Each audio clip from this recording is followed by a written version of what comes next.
Purdue Pharma caused 500,000 deaths while earning $35 billion.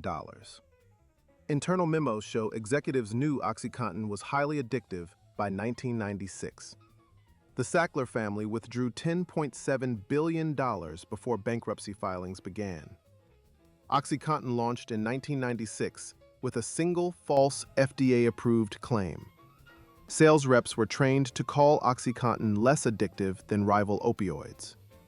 By 2000, the company's own field reports documented widespread misuse. Purdue's internal Project Tango memo tracked diversion and said nothing publicly. Now the receipts, starting with how OxyContin's false label was born. OxyContin's key selling point was a supposedly abuse-deterrent 12-hour formulation. Purdue claimed OxyContin lasted 12 hours, unlike shorter-acting opioids. That 12-hour claim was based on a single, industry-funded study. The FDA approved a package insert stating OxyContin had a lower abuse potential. That approved language became the foundation of Purdue's entire marketing strategy. By 1997, Purdue's sales force had already grown to 671 reps. Each rep earned bonuses tied directly to OxyContin prescription volume.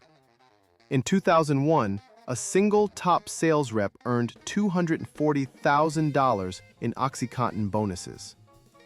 Sales reps targeted high-prescribing doctors known internally as top writers. Internal data identified these high prescribers through proprietary pharmacy databases. Purdue paid doctors speaking fees and flew them to resort training events. Over 5,000 doctors attended these paid Purdue-sponsored events by 2001. Now to the internal memos that show exactly what Purdue executives knew. A 1997 memo from a Purdue executive acknowledged patients were dose escalating. Dose escalation is a documented clinical sign of physical opioid dependence. A separate 1999 memo warned that patients were crushing and snorting OxyContin tablets. That memo was addressed to Purdue's medical director, according to court exhibits. No public warning was issued. OxyContin's marketing claims remained unchanged. The Project Tango memo is perhaps the most damning document in the entire case. Project Tango was a 2001 internal Purdue study of OxyContin diversion networks. The study identified specific pharmacies, pill mills, and diversion hotspots. Purdue's own consultants estimated 10 million OxyContin tablets were being diverted annually. Purdue filed Project Tango internally and continued normal marketing operations. The memo was not publicly disclosed until litigation forced document production in 2019. Now, to the $35 billion the Sackler family extracted while the crisis grew. The Sackler family owned Purdue Pharma entirely as a private company. Between 2008 and 2017, the Sacklers withdrew $10.7 billion from Purdue. Court filings show withdrawals accelerated as state lawsuits began accumulating. Wire transfers moved funds into family trusts and offshore accounts in multiple countries. Purdue declared bankruptcy in September 2019, citing $10 to $12 billion in liabilities. The bankruptcy was widely described as a legal shield against victim compensation. Meanwhile, the human toll had already reached catastrophic scale across the United States. The CDC estimates OxyContin drove the first wave of an overdose crisis, claiming 500,000 lives. OxyContin prescriptions climbed from 670,000 in 1997 to 6.2 million by 2002.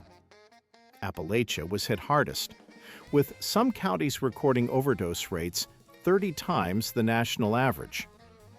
Purdue's sales data showed its highest volume territories overlapped exactly with overdose epicenters. Now to the 2007 federal guilty plea, a conviction that changed almost nothing. In 2007, Purdue Pharma pleaded guilty to federal charges of misbranding OxyContin. The fine was $634.5 million, roughly 18 months of OxyContin revenue at the time. 3 senior Purdue executives pleaded guilty as individuals but received no prison time. Each received community service sentences and supervised probation under the agreement. Purdue's sales force was back to normal operations within months of the 2007 plea. Prescriptions and overdose deaths continued rising after the 2007 conviction. A reformulated abuse deterrent OxyContin was introduced in 2010, over a decade late. Critics noted the reformulation protected market position as much as public health. State attorneys general began filing suits in 2018, building toward a nationwide settlement. By 2021, 48 states had filed suit against Purdue Pharma or the Sackler family. In 2021, Purdue agreed to a settlement framework valued at $4.5 billion from the Sacklers. That $4.5 billion was less than half what the family had already withdrawn from the company. The Supreme Court reviewed the Sackler bankruptcy immunity deal in 2023. In June 2024, the court struck down the Sacklers' bankruptcy immunity in a 5-4 ruling.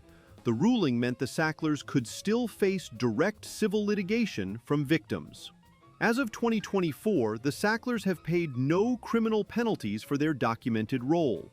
The DEA missed multiple early enforcement opportunities documented in its own field reports. The FDA's 2013 Advisory Committee recommended against approving OxyContin for children. The FDA approved it anyway in 2015, citing Purdue-sponsored pediatric studies. Congressional investigations in 2018 and 2022 produced extensive documented records. Those records confirmed the Sacklers received detailed OxyContin sales briefings monthly. The opioid epidemic has since evolved into a fentanyl crisis, killing over 80,000 annually.